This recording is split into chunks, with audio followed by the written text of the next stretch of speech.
I mean, so at the time that label had started, the flagship signing was Armani. Yes. And then they also had Lucky. Lucky came in with the project, so there's nothing really due.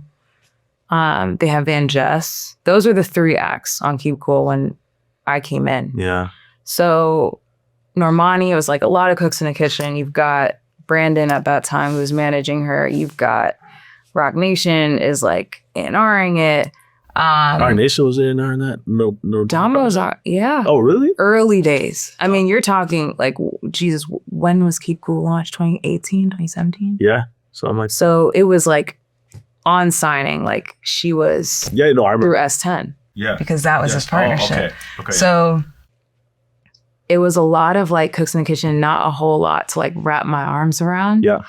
As a creative. And so I was going stir crazy. Because I'm like, I'm here, I'm an A&R, like I gotta do something that like is keeping me passionate and excited, because otherwise, like, what am I doing? And Victoria was like the obvious choice, because I also ended up working. Let me take it back. Dima, I've known Dima since I was in high school. Oh, wow. Yeah. So I grew up. Should I do the story? Yeah. No, please. Born in New York. Please. I want to talk about your origin story. This is conversation. Yeah. Please tell me the story. So I was born in New York. Both of my parents are Haitian immigrants. First generation. First generation. Yes. And then we moved to Jersey. So I was there till I was 12, so 2002. Okay. Then moved to Florida for high school, UNC Chapel Hill for college. But while I was in high school, I got the bug of like, I want to be in music no matter what it takes. Like, I don't know what it is, but I was the kid in the class people would give me their iPods and be like, cool, like put all the music that you just found on that, right? Like that was me. I love to find stuff, demos, LimeWire, all of that was me. And wanted to be a songwriter. I wanted to be Carrie Hilson. That was one of them. The dream. I was obsessed. Like I loved the people behind the music. And so I would go and find different people that I really liked on Twitter. Twitter had just kind of launched. MySpace was a thing. Yeah. And I messaged D on MySpace first. Wow. And I was like, hey, I want to be a songwriter. Do you have any like tips? I think that's good. I might have even like sent in like a poem that I wrote, like thinking that's what you never know. What does this mean? How do you become a songwriter? Right. And he responded, and he was just so nice. He's like, yeah, like just keep going. He probably has no idea what that meant to me at that time. We talk about it now. But for me as a kid, I'm like, oh, there's encouragement. Yeah. Because a lot of the hard part of growing up is we all start out creative. Like we have like huge imaginations, and then along the line, somebody is like, that's not realistic. That's not realistic. And then you start to like beat that out of. Yeah. You know. I would say that the ones that end up in the music business and work in this business are the kids that never grew up all the way. Yeah. No. You hold on to that imagination. You have to have that. Yeah. And I'll always be thankful to him for even just sending that message, because I still hang on to it. And he was somebody that I looked at and I was like, yo, he's so talented. And then when Twitter became a thing, like I found him, we followed each other, and he's always been like the same person today. I'm like, he's always been that guy. Yeah. Like, he's always been super nice, super humble. I remember when I first came out to LA to visit, it was in college, but it wasn't like, it had nothing to do with music, getting a job. I came with my ex-girlfriend at the time, and I remember him being like, oh, just pull up to the studio and like, here's what I'm working on. Yeah. And it was around the time that I think he was going to quit too, because he was still like, oh, like I'm not really seeing any success with this, and just being so excited to be there.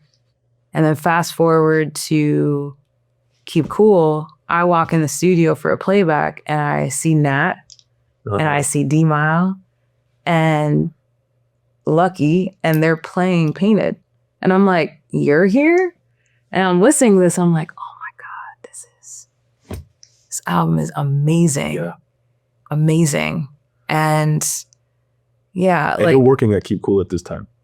Yeah, I'm working. This is like a full circle. I had reconnected with D since I moved. I moved in 2014. Yeah. So I had seen him around. I think I'd just seen him a year prior at like one of the Her shows because he had produced on Her. Well, of course.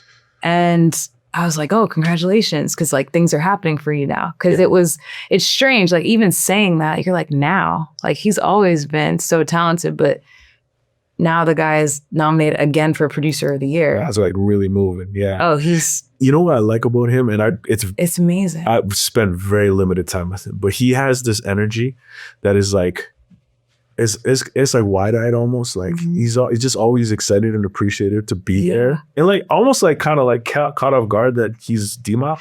Yeah. A lot. You know, it's always like, hey, how you doing, man? Like, what's going on? He's like, so what's up? Yeah. Oh, thank you. And he's very like humble in everything he does. I think my favorite part about him is that he's just excited about the music. He doesn't care how many followers a kid has. Like, he doesn't care what label they're on. He's like, is this good? I want to work on it. Yeah. And there are very few people that still do that. But yeah, so I'm gonna keep cool. I'm excited about Lucky, but I'm like, there's nothing to do here. They made a phenomenal body of work. And so Victoria was like also important to know that like, I can't contribute to something here. Yeah. Romani's already, white glove service over here. Yeah. Leave it alone.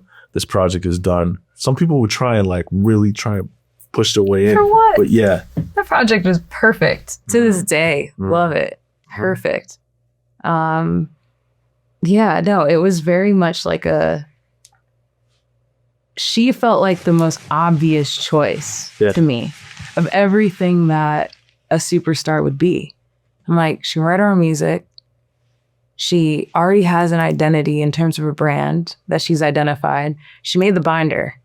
She knows why. She knows why she's doing it. She can dance. Yeah. She's willing to work. What else is there to talk about? You just haven't had somebody to say like, hey, go in for this amount of time with these people, see what happens.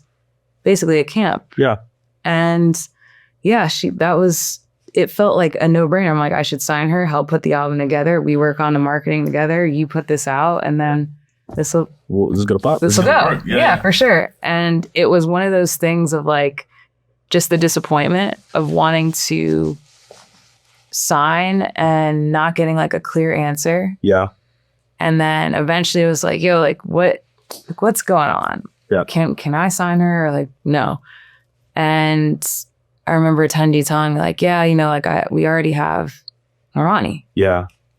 I hated that response. Yeah. Because I'm like, they're two different artists. Yeah. And so I always say, I'm like, it was just politics. Yeah. I like I don't want to speak for Tunji on that, but I also feel like, we can cut this out if you want, but like, honestly, I'm just being honest with you. Yeah. No, real shit. But like, I also, if I'm being honest with you, like, that was an expensive project. 100%. So like, his ass is on the fucking line, and he's got to make this thing work. Exactly. That's the politics of it, I think. So me rewinding, I would say. Yeah. Realistically, there's a lot of pressure. If you're a new label, and you've already got one massive pop signing, and you've got the album already came in exactly as is, but there was a bidding war on Lucky, to my knowledge, right? Yeah. And then you've got Van Just, they were still like new, needing to break. So you've got the three tiers of like probably what your expenses were. For sure. I didn't know it at the time because I'm just an excited A&R. I'm like, yo, this is the thing. Yeah. If you're gonna spend it, this is the thing to spend it on.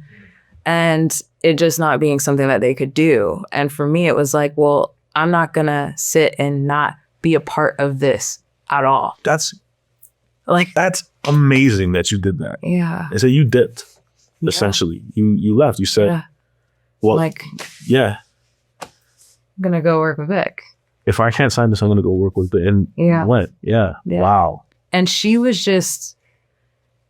so like exciting to work with because she just trusted. She was like, all right, cool.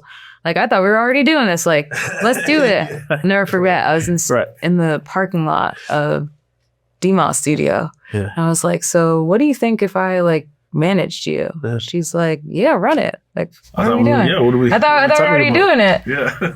And Unspoken word. the rest is really history. It's really crazy, but that's how we started.